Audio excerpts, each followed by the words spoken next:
Hello everyone, this is Pooja here. देखिए, bar council of India ने कुछ न्यू रूल्स बनाए हैं, तो इनके बारे में हम आज जानेंगे। और ये रूल्स किन के बारे में हैं, किन के लिए लगेंगे और किन को देखना है।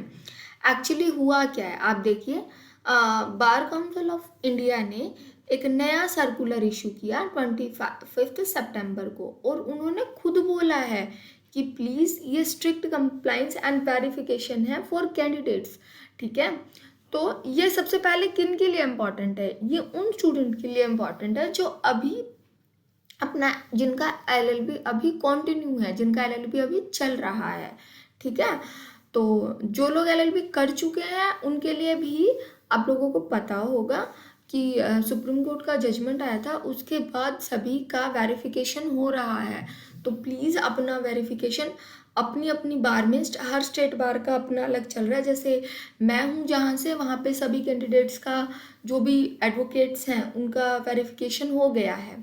ठीक है, तो अपनी अपनी बार में जहाँ पे भी आप एनरोल्ड हैं, अगर आप प्रैक्टिस नहीं कर रहे हैं तो प्लीज़ इस चीज़ को अटेंशन दीजिए, वहाँ पर पूछ लीजिए कि क्या वेरिफिकेशन प्रोसेस शुरू हो गया है। तो जो भी डॉक्यूमेंट उनको आपको सबमिट कराने हैं वो करवा दीजिए, उसके बाद ही नई लिस्ट इशू होगी और वो वैलिड होगी। ठीक है, तो उस चीज़ का ध्यान रखिए। जो लोग ऑलरेडी एडवोकेट्स हैं, बट ये बात हो रही है जो अभी का सर्कुलर है ये उनके लिए है जो अभी कर रहे हैं एलएलबी। ठीक है, क्या कहा है सुप्रीम कोर्ट ने? दो इम्पोर्टेंट सर्कुलर इशू किए हैं अलग अलग डेट को। जो ये सेकंड वाला है ना, ये हमारे लिए इम्पोर्टेंट है। इसमें क्रिमिनल बैकग्राउंड चेक के ऊपर बात की है, declaration of simultaneous academic programme है उसके लिए बात की है।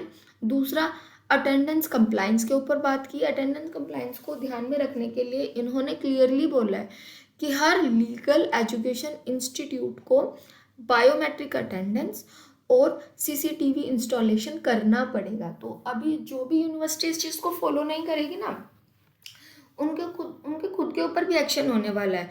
तो ये नोटिस सभी के लिए है, लॉ स्टूडेंट्स के लिए भी और यूनिवर्सिटीज़ के लिए भी। यूनिवर्सिटीज़ को भी अभी लीगल जो भी है आपका CCTV installation and biometric machine, उसी से अटेंडेंस लेना है हर स्टूडेंट का। और उन्होंने क्लियरली बोला है, हमारा जब भी मन चाहेगा ना, हम किसी भी यूनिवर्सिटी को बुलाकर आपका बायोमेट्रिक डाटा और आपका पूछ सकते हैं अटेंडेंस डाटा कि कितना कैंडिडेट आपका कब कब आता है और कितनी अटेंडेंस है। ठीक है, तो जो वो पेपर पे अटेंडेंस पूरा होने वाला सिस्टम था ना, तो अब समझ लीजिए वो हो गया है ख़त्म। तो आपको थोड़ा सा ध्यान देना पड़ेगा। एक्चुअली क्या कहा है, मैंडेटरी कर दिया है इन चीज़ों को कंप्लाई करना हर कैंडिडेट के लिए। पहला, क्रिमिनल बैकग्राउंड चेक।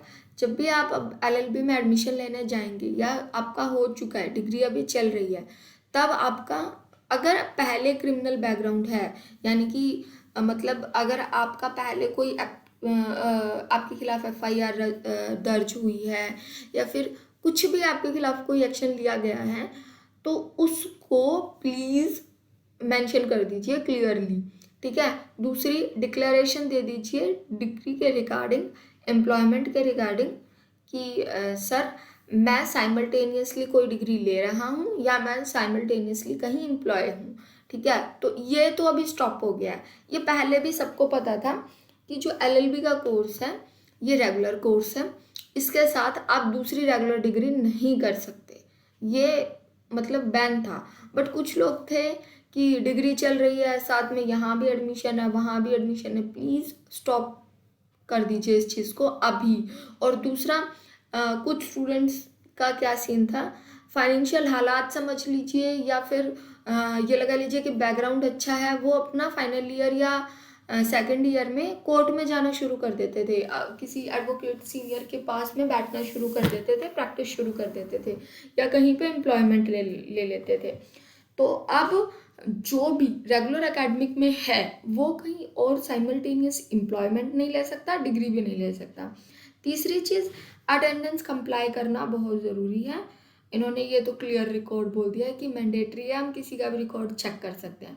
अगर आप ये नहीं करेंगे तो क्या होगा, फुल कंप्लाइंस अगर नहीं किया तो आपका वेरिफिकेशन प्रोसेस को रोक दिया जाएगा और रिग्रेस कॉम्प्रिहेंसिव चीज़ें आपको फेस करनी पड़ेंगी, आपके एनरोलमेंट प्रोसेस को रोक दिया जाएगा।